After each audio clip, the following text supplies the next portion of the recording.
and where we had this really misogynistic view that women were supposed to be better suited to be the caregivers for the children, that started to be questioned, especially going into the 50s and 60s. And then the way that it stands right now in California, for example, is there is no presumption over man or woman and who should be the primary parent. Matter of fact, the presumption is exactly this. It is presumed to be in the best interest of the child to have frequent and continuous visits with both parents. That presumes a 50-50 custody split if possible. The reason why we don't do 50-50 splits is because it's still the case that more often than not, men are working full-time at the time of divorce and women are working part-time or not at all. Now that inevitably changes, the woman who has sacrificed her career prospects more than likely is now having to re-enter the job place, and she's still unable to match the salary of dad. And so, yeah, dad is probably going to pay some child support, and people get real sore about it. It's so unfair. Why should I have to pay child support? Why can't I just pay for what he needs? There's a lot of problems with that, but there's, to Rob's point, there's 100% women that weaponize child support and try to keep guys as indentured servants. That does happen, but what percentage of time does it happen? Probably like 5% of the time or less. More than likely, you got two regular folks. They're raising children. They're trying their best. They have joint custody. Maybe one sees the child more than the other, but they both want to be in the child's life. And they have this formula. If you make such a certain amount of money, if your income is here and mom's income is down here, they'll consider the percentage of time with the child and it will spit out a number. That's what you pay in child support. It's not like that in every state, but many states have similar formulas like that. They try their best. Like the whole point of child support is, like Anita said, both parents need to be financially responsible for the child. Because what happens when the father's not involved, doesn't contribute financially, their only recourse may be welfare. And much more often than immigrants, the drain on federal resources or state resources happens to be mothers in broken homes that are looking for help, welfare, government benefits, or whatnot. And what's the first thing the government does in that situation? They look for the dad. And the government, the county, the state goes and puts the dad on child support, and they reimburse the county. So mom is getting checks from the government, and dad is paying the county the support that he should have been paying because the state deems that both parents shall be financially responsible. So I went on that rant only to say this, that Rob, there are many people that abuse the child support system and try to weaponize it against men, but it's a far less percentage than red pill generation would lead you to believe. If I were to venture a guess, it would be. Yeah, I'm sorry. Yeah, if I were to venture a guess, I would guess that 95% of the time, child support is fair. It's the 5% of the time where you hear these horror stories. Those are the ones that make the big headlines and where people start making all these assumptions about child support laws. But from what I see in my cases, it's pretty fair. That's good to know. I'm just letting you know what I've seen and heard and what people talk about and bitch and moan about, right? But Yeah. there's also the reverse on that. If the wife is making a lot of money and the husband's not, Yep. same calculation, right? Yeah. They don't give a shit about gender. If mom is making more than dad, mom will be paying child support in a 50-50 custody scenario. But you know me in movies, Kramer versus Kramer. Do you remember that? Dustin Hoffman and Meryl Streep. Yes. Yeah. Remember that? She walked out, tired of it all, and he had to jump right in. First 100%. No, it's women pay men child support all the time. Sometimes they pay them alimony. It's strictly a calculation. Who's making more? Whoever's making more is going to be on the hook. That's it. You only hear men bitch about it more because, believe it or not, men still earn more than women on average. They just do. And so they're the ones that are paying most of the time. But if you were to ask this guy, he'd probably have no idea that was the case. Nope. Because he's getting all his information from Andrew Tate. But so he probably talked to me. I'm misinformed. Yeah, well, a lot of people are, and it's I don't blame you for being misinformed because those are the stories that get out there and what everybody publicizes. But from what I could see, it's pretty fair. If you do it right, it's pretty fair. Can people take advantage? Of course they can. Then you get a lawyer, and then we make things right. It's what we do. It's what I'm best at. It's what I do. But And if you feel like you're being cheated and you're planning to exit, just keep track, record, and everything. Have evidence. Be smart about it. So yeah. But I was going to say, one of the things is that law follows culture, and the law doesn't get as updated as quickly as culture moves on. So That's true. Even as quickly as the 90s, when my parents went through divorce, it was still, and even these websites for law offices for divorce attorneys in Michigan say, traditionally in Michigan divorces, mothers were granted full custody of children after a divorce case because of the misconceptions about the ability of mothers to be able to serve. That's probably true. And the reason for that is because judges had a lot of discretion, and just because the law changes doesn't mean that judges aren't exercising their outdated discretion. So 100%, I believe that. There's way too much discretion on the judge's part because they're coming from their own experiences also, making decisions, right? But now it also says Michigan parenting time guidelines now state that both parents have equal right to spend time with their kids. Right. Guidelines. That's becoming more and more prevalent across the 50 states. Which is we're evolving. The laws are evolving to like, look, we're going to try to make 50-50 orders if we can do it. And the only reason that we're not going to is because it's impossible because of geography or somebody's work schedule or whatnot, whatever. But we're going to do what's best for the kid. We want to make sure that dad and mom both have as much access to the child as much as reasonable. And so that's where we land with that. Anyway, I'm going to get over this red pill thing. We're going to do one more, and then I got to go. That was a good one, Omar. I like that. I like that one. This one's really long. Oh, I'm not crap. do that one. Yeah, this one's not as long, so I'm going to do this one. I'm just... That's what she said. Making color commentary. All right. Anita, are you down for one more? Yep. Still alive. All right. The last 2 times that you've been on FLAD, I think that you petered out and fell asleep during the stream. Yes. So I'm trying my best to keep you engaged as much as I can. It's okay. I am up. I had a really lengthy nap. Apologies about that. I just, when I'm listening. I apologize. I know what time it is over there. It is funny. It was the snoring that got us. Uh-huh. I listened back. All right. So this person wants to know if they are the asshole for financially screwing over my sister after finding out she's close with my ex and his wife. What is he talking about? What? Financially screwing over my sister. Usually, I wouldn't take personal advice from strangers online, but everyone in my life seems to think I'm a petty, scorned, bitter woman. And maybe I am. I just need objective advice. My ex-husband is 43. We were college sweethearts. For me, life felt perfect. I trusted him completely. That's why it was so shocking when I found out he was in love with his much younger colleague. She was around 24 at the time. I won't get into the details of how I found out, but the affair was well known at his workplace. When I confronted him, all he said was, "I'm sorry." I tried really hard not to fall for her. He didn't seem sorry at all. It felt like he wanted me to leave. So I didn't. That was 6 years ago. So our son was 4 then. Mm-hmm. And it was the worst time of my life. I honestly don't know how I got through it.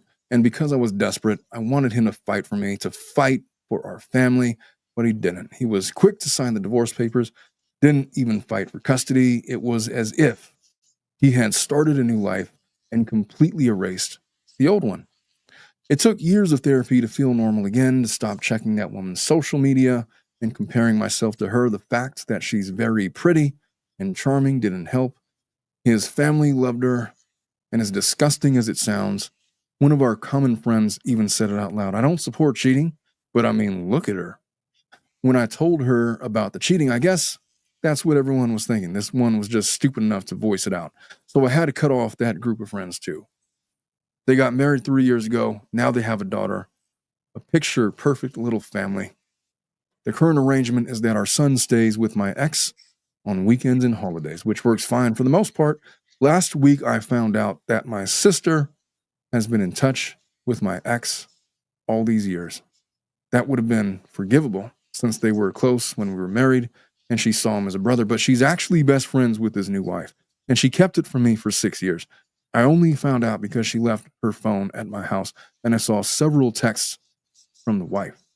When I asked her about it, she just brushed it off, said it wasn't a big deal. I told her she can do what she wants, but I will be cutting her off completely. I was helping her pay her college loans and going no contact. She called me unreasonable and said I'm being petty and unable to move on from something that happened a long time ago. She also said the wife is a lovely person and a good friend. She said she will be fucked financially speaking. I told her to go fuck herself. Somehow my parents agree with her, so am I the asshole? Go back to the title again, because that went in a completely different direction than I was expecting. It was a poorly written title, I agree. Financially screwing over my sister after finding out she's close with my ex and his wife. Okay, I get it now. All right. I don't want to say that she's the asshole, but she's kind of a dick. To keep She is the asshole. financial support, yeah.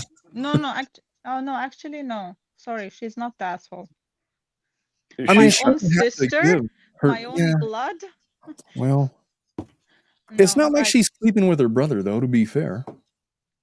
I think that's okay. That's not that's not better, but I mean, she says that they had a good relationship before. Why wouldn't he be friends no, with? I think the betrayal comes of not talking about it or not telling her for 6 years. It's not that's happening. I think that's a much bigger betrayal. The sister not telling her sister of the ex, right? That's what you mean? Yeah. It's Did I like say that right? Yes. especially she knew my sister as a sister. Forget about the financing part. Yeah. Like she knows how hard it was for me, and maybe she could have helped me integrate or like feel better about it. This was happening behind her back. They were hanging out behind her back. And yes, she can have good relationship with that, but I don't know. I think it's disrespectful from her sister. But the fact that she didn't talk about it for 6 years, and while I was financing her life, because she knew she was doing something wrong.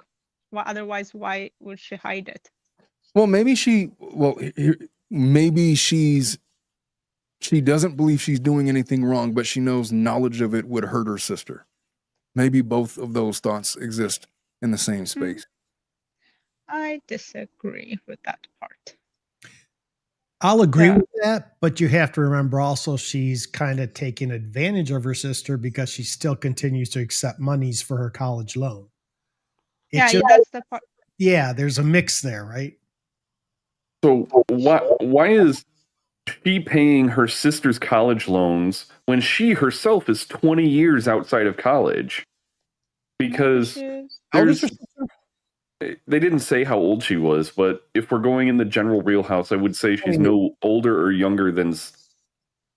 So she's 40, her sister's 28. Her sister's been out of college for 6 years, roughly, if we go by the standard college term. It takes most people to pay off like 10 to 20 years to pay off their student loans. Right. Yep. But there's a difference between I haven't found a job yet and I'm paying your student loans for 6 years afterwards. Yeah. Like, there's a whole debate to go about why college is so expensive right now, but then there's also the piece of stupid kids choosing stupid degrees that don't pay anything after college.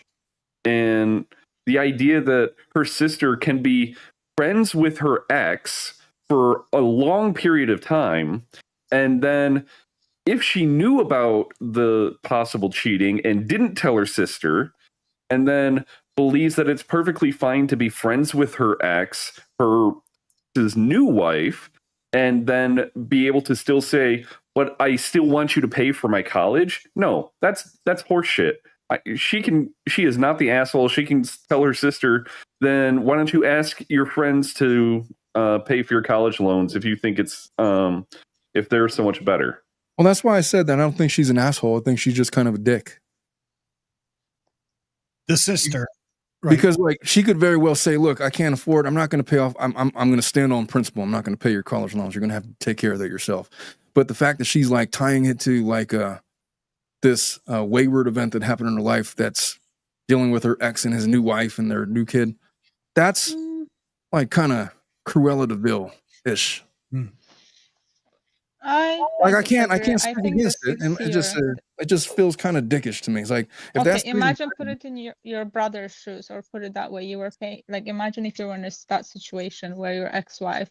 I would never tell my brother who to be friends with, even if it was my ex. No, but for 6, no, it's not about. That's the whole point. It's not like she told them. She hid it from her for 6 years while she knew how she felt about this whole thing, and was buddies while also. Well, let's talk about benefiting. that. I mean, yeah, because to me, that's the more striking thing is that why she's still so affected by this. Obviously, she was like really hurt by the entire thing. It was this really traumatic thing that's happened to her that's carried over into various aspects of her life that she's held on to for years. Everybody's moved on except for her. She's still living in this event. And if she's not careful, she's going to wind up 63, still talking about it and still sour about it and unable to move on. It's going to ruin her life. Because the problem is even though she went to therapy for the initial breakup, the fact that she's finding out new information that she didn't have after the therapy can re-injure the old wounds that she had.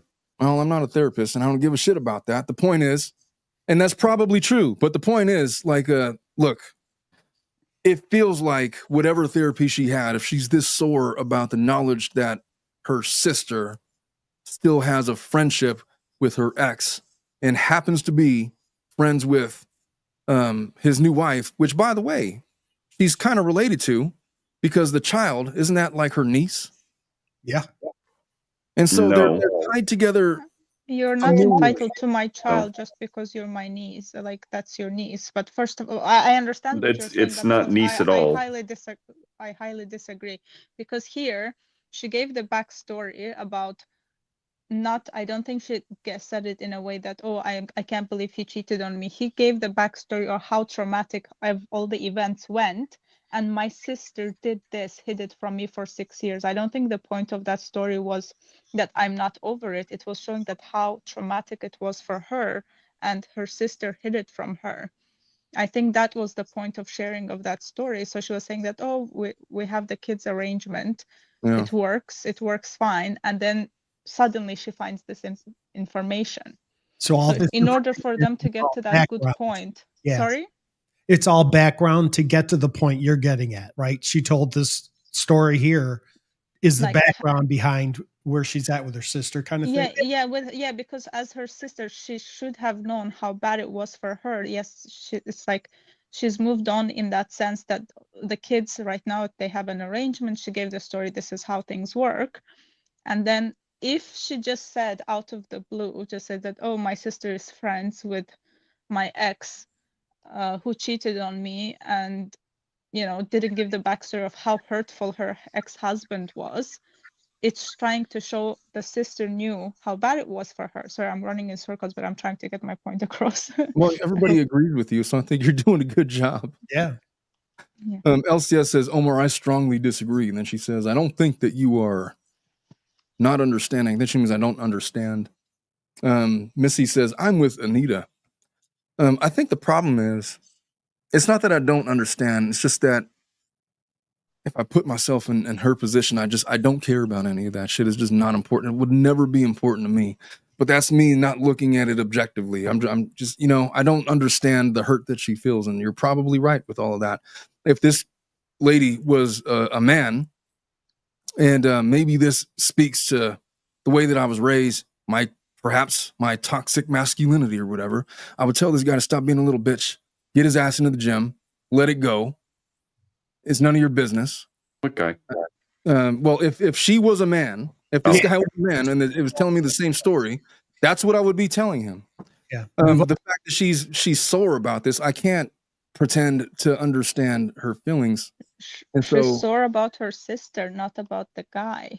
She's sore about her sister. Sorry. No, I get it. She's sore about her sister. I would not be sore in the same way. Maybe I would. But even if, let's just assume that she was a man who was sore about his brother. I would tell him to get over it, and you're kind of being ridiculous. I mean, there's a number of sayings in Spanish, sangre sobre la familia, or blood over family. There's so many things that phrases that people will say that. By the way, I'm not saying that I'm right. I'm not saying that I am not saying that I'm right in my assessment. I'm not saying that I have the right. Maybe that's a personal flaw with me. That would be my instinct to tell that guy to get over it.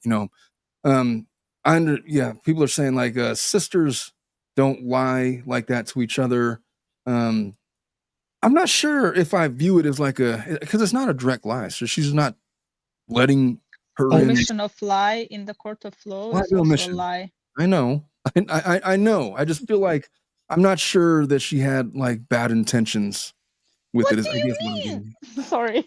I didn't want to hurt her sister. Like I feel like even if it was dumb logic, she just didn't want to say anything because she knew her sister was sore about it, and so she didn't say anything. And now her sister's found out. She shouldn't have found out, and now she has. Calling her sore loser. I had she was not sore about it. She got over it in that sense that no, whoever you are, woman, I'm gonna fight for you. Omar, I'm really making people angry. I'm gonna stop talking. I'm gonna let Anita take over for this one. Well, it's because you're changing the roles, Omar, and I hope Omar, she said in the beginning, sorry, Rob, she said that the husband said that, oh yeah, people were saying, oh, she's pretty. She felt like she was made feel bad for this divorce really badly. So it was a traumatic event.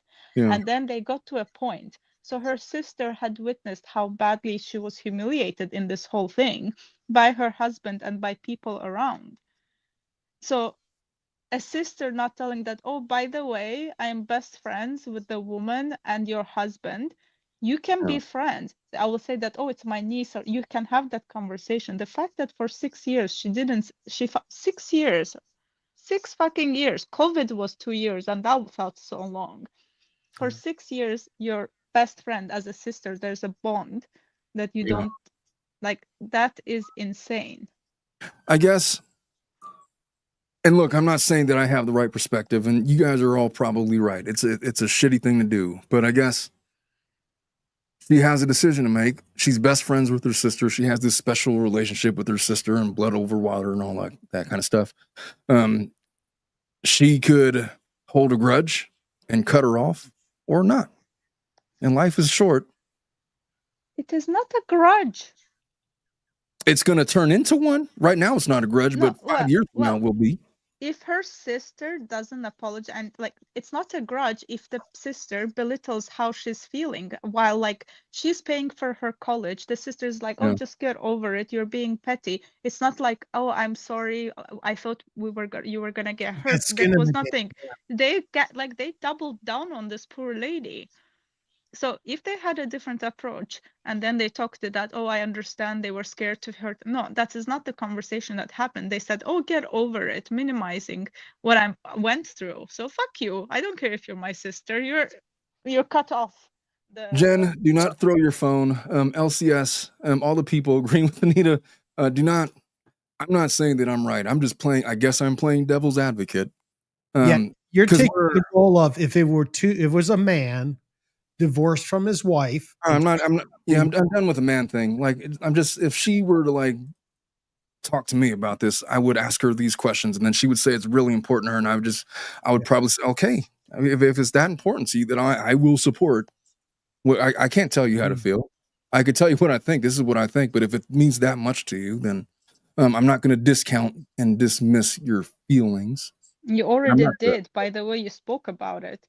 Well, that was just me speaking. Thank you. I'm now recanting. I'm saying you can feel however you want. I will not dismiss how you feel. I'm just saying I was just asking questions. That's all. I've been overruled. That doesn't happen very often in the chat where people's like, bullshit, Omar, fuck you, you're wrong. I'm gonna throw my phone, I'm yelling at my TV. Jesus. I was just out there. I was just spitballing.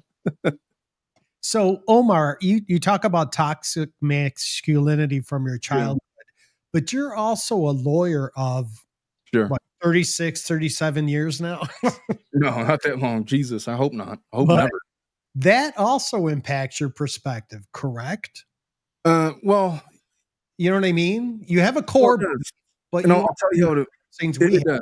I'll tell you how it impacts it, because imagine being a family law attorney. Yeah. Every single day, people come to me with stories exactly like this. And every single day, people tell me about how this person did that and that person did this and this person is evil and I can never forgive and I can never do. And I'm thinking, gosh, man, at some point, like, you hear it so much, it's not that I become calloused. It's just that I'm 44 years old now, and I have some perspective. And like, I've seen the way that these feelings grow inside of people and completely take over their lives. They lose years over their lives over this thing. And the first thing I picked up on was, it's been years since this lady has dealt with this, and it's still hurting her to this degree.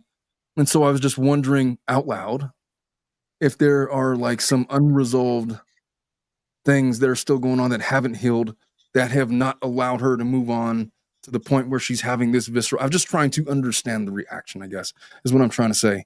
And so my perspective in dealing with nothing but people's worst over the last 11 years is I always ask, is it really worth this level of emotion that I should feed into this anger or this hurt? Or could I just not? There's She's two words hurt because of the sister, not because of the husband in the It situation. doesn't matter who it's from. It doesn't matter if it's sister or the husband. Context. Just like Baldoni's suit, context matters. If the answer like is you saw it firsthand. Yes.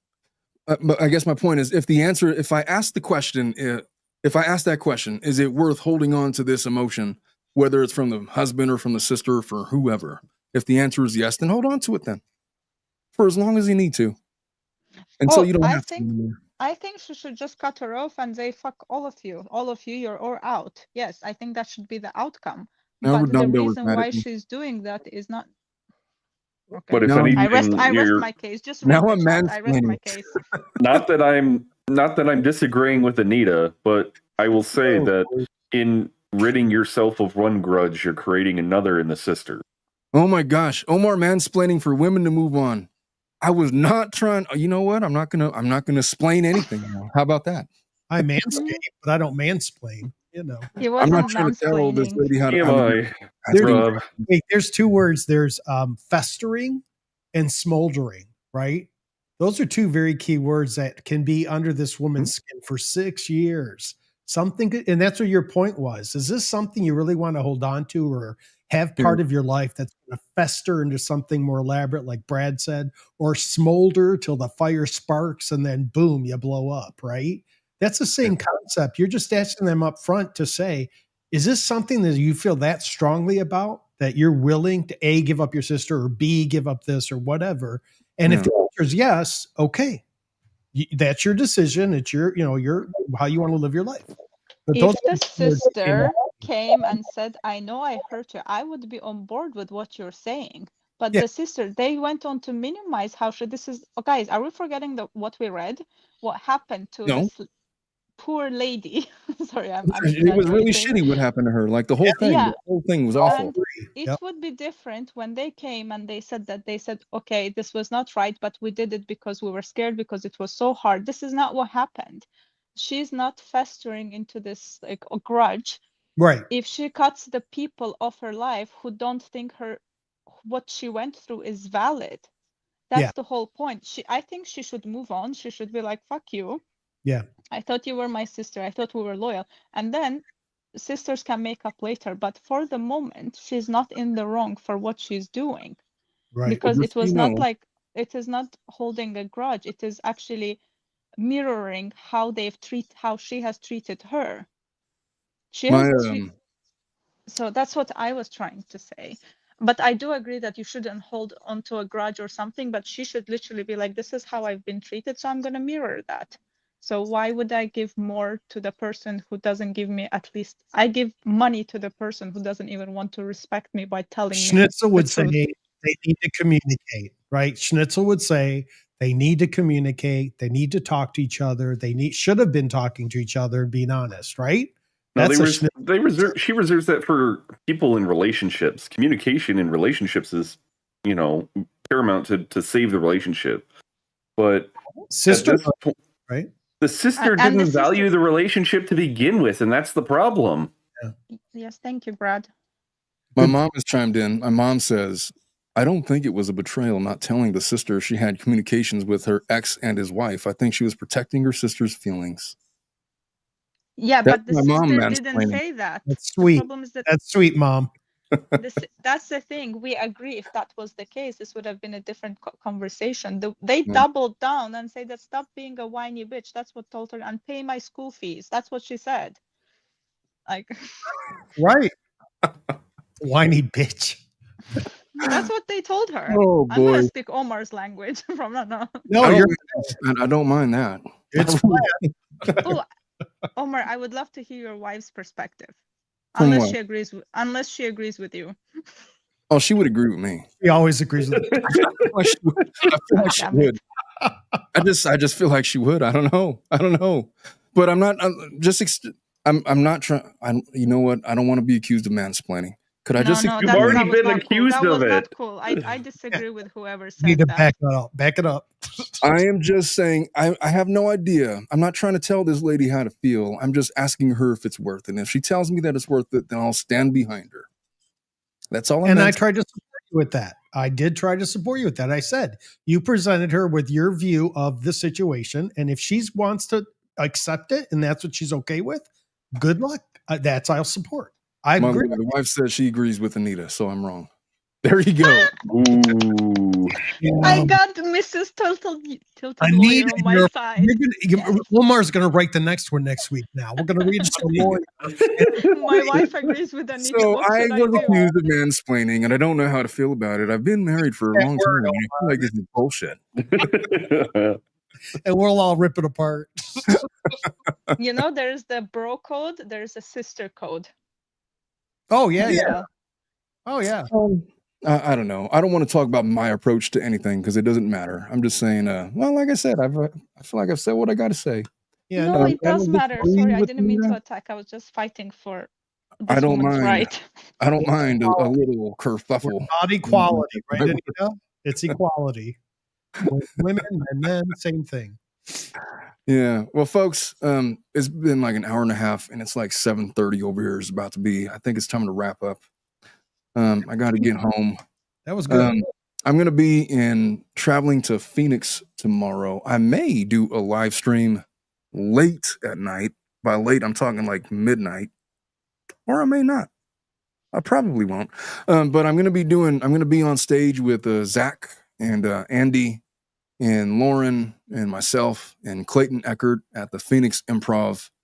And we're going to be hanging out over there around 6:00 on Sunday night. And there's going to be all kinds of shenanigans going on. So look forward to that. That's so exciting. Yeah. I'm fucking going, just so you know. I just need to get there. I guess I'll see you there then. Yeah.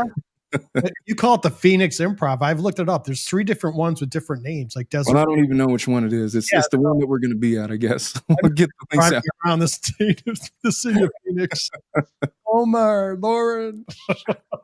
Anyway, I love you folks. I will see you guys all next time. Have a wonderful weekend and be safe out there. Bye-bye. Yeah. Bye. Bye, y'all. And